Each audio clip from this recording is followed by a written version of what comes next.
Total 20টা মশলা আছে, দেখে নিন। আপনারা চিনতেই পারছেন এখানে কি কি রয়েছে। যারা মাছ শিকার করেন অবশ্যই সবগুলো জিনিস জানেন, তবুও একবার আমি দেখিয়ে দিলাম, আপনারা ভালো করে দেখে নিন।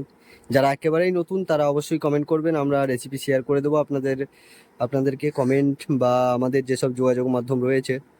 আর যদি কারো এইসব ড্রাই মশলা বা একেবারে রেডি মশলা প্রয়োজন হয় তো সেগুলো আমাদেরকে কন্ট্যাক্ট করতে পারেন আমাদের সঙ্গে, আমরা খুব কম দামের মধ্যেই দেওয়ার চেষ্টা করব। তার কত প্রাইস থাকবে বা কি থাকবে সেগুলো আমরা সোশ্যাল মিডিয়ার মাধ্যমে জানিয়ে দেবো।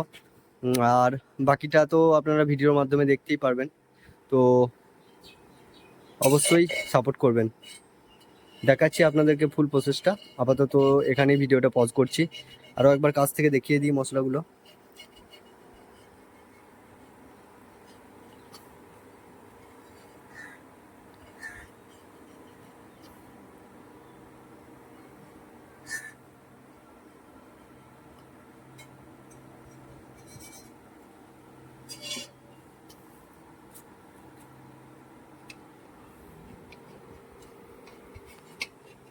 তো এখানে চলে এসছে আমাদের গ্যাস, ভাইপো খুন্তি নিয়ে রেডি হচ্ছে, এবারে শুরু করবে। এদিকে আমাদের স্ট্যান্ড পড়ে আছে কিন্তু স্ট্যান্ডটা ব্যবহার করা হয়নি, তো যাই হোক প্রসেসটা দেখাচ্ছি আপনাদের।